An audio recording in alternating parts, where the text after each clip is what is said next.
everyone! С вами Anna Wallace и добро пожаловать на мой канал. Если вы здесь впервые, то на этом канале мы с вами говорим о работе, учебе, путешествиях и просто о жизни в Канаде. Если вам интересно, подписывайтесь на мой канал. Ну а сейчас давайте перейдем прямо к теме этого видео. А именно сегодня я вам расскажу о 8 интересных вещах, которые нельзя ни под каким предлогом возить в Канаду. Если вам интересно, оставайтесь со мной и поехали! Итак, те из вас, кто хоть раз путешествовал и заполнял декларацию о ввозе товаров, знают, что во многих странах существует очень серьезное регулирование по поводу таких товаров, как наркотики, оружие, сырое мясо, фрукты, овощи и многие орехи. Но в Канаде есть 8 неожиданных вещей, которые нельзя ввозить на территорию в Канаду. И сейчас я поговорю о первой вещи, а именно вот таких отличных сувениров, которые многие из вас привозят с пляжных отпусков. Итак, если вы один из тех людей, кто коллекционирует вот такие вот песочки с разных стран мира, в которых они побывали, в Канаде это не пройдет. Ввоз песка в Канаду в любой форме строго запрещен. Так что, скорее всего, если вас поймают на границе вот с таким сувениром, у вас его просто изъимут, и деньги вы потратите на ветер. Так что не ввозим песок в Канаду. А под номером 2 у нас идет такая неожиданная вещь, как перья. Итак, если у вас есть любые декоративные украшения, которые украшены каким-либо образом с перьями, например, шарфы, какая-либо одежда или обувь, скорее всего, вам не дадут ее ввезти в Канаду, так как это вызовет подозрения у пограничного контроля. Так что не стоит с собой брать такие вещи при пересечении границы с Канадой. И, кстати, если вы везете с собой пуховики, которые наполнены перьями, это абсолютно законно, без проблем вас пропустят на территорию Канады. Но если все это вот так вот болтается с перьями наружу, лучше этого не делать, так как все это у вас изъимут прямо на границе. А под номером 3 у нас стоят матрасы, а именно использованные матрасы. Если вы переезжаете из какой-то другой страны в Канаду и везете свой самый-самый любимый матрас, лучше этого не делать, так как, скорее всего, вам его ввезти в Канаду не дадут. Сделать это можно только при одном условии, если вы его отдадите на специальную химическую чистку и дезинфекцию, и потом вам эта компания выдаст сертификат. Понятное дело, этот сертификат должен быть на английском, и вообще не факт, что даже при предъяве вот этого сертификата нашему пограничному контролю вам разрешат ввезти этот матрас на территорию Канады. Так что лучше не везите их сюда, продавайте там, где вы живете, и здесь купите свой новый.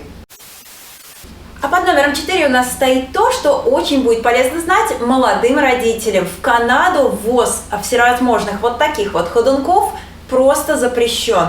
На самом деле Health Canada запретила все это дело с 2004 года. И если вы попытаетесь ввести в Канаду вот такие вот ходунки или каким-либо образом перепродать или рекламировать их, вас могут оштрафовать на сумму до $100 000. Так что не рискуйте. Здесь они считаются опасным устройством для детей. Ни в коем случае их не возите в Канаду и где-то здесь не перепокупайте и не продавайте. И под номером 5 у нас стоит запрет на ввоз оружия в виде реплики или все возможные игрушечные пистолеты, которые очень сильным образом напоминают настоящее оружие. К этой категории даже относятся определенные пистолеты для пейнтбола. Так что, скорее всего, все это дело у вас отберут прямо в пересечении границы. Никакие реплики не разрешаются для ввоза на территорию Канады, так что не стоит этим рисковать. Не ввозите никакие игрушечные пистолеты в Канаду. А под следующим номером у нас стоит то, что может вызвать кучу проблем при переезде в Канаду и при пересечении границы. Так что если у вас есть вот такие вот браслеты с шипами, всевозможные кастеты, которые вы купили как сувениры в других странах, или даже перцовые баллончики, которые многие женщины носят с собой для защиты, все это здесь нельзя и относится к разделу оружия по Криминальному коду Канады. Так что ни в коем случае не везите с собой никакие продукты с шипами, никакую одежду и всевозможные кастеты. Все это оставляйте дома, на территории Канады это запрещено. А под 7 номером у нас стоят все товары, которые частично или полностью были произведены заключенными. То есть, если вы с собой везете товар, который был частично произведен людьми, находящихся в местах заключения, скорее всего, все это дело у вас изъимут. И к таким товарам очень часто относятся всевозможные велосипеды, товары, сделанные из дерева или кожи, также всевозможные сувениры и даже мешки для мусора. Так что будьте очень осторожны, всегда проверяйте лейблы, чтобы там никогда не было написано, что частично этот товар был произведен именно заключенными в какой-либо другой стране. Будьте аккуратны, здесь у вас это заберут.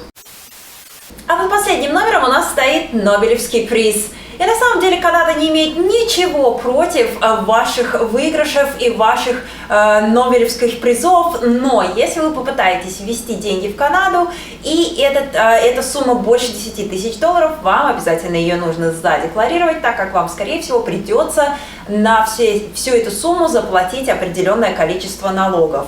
Вы можете всю эту информацию проверить на таком сайте, как canada.ca, там все очень подробно расписано, но если вы везете с собой огромное количество денег или какие-то бонды, стоки и все остальное, вам это дело надо будет задекларировать. Ну вот мы с вами поговорили о 8 интересных вещах, которых стоит помнить при пересечении границы с Канадой. Если о чем-то забыла, пожалуйста, оставляйте комменты снизу, спрашивайте вопросы и ставьте лайки под этим видео. У меня на этом все. Бай-бай, до следующего раза.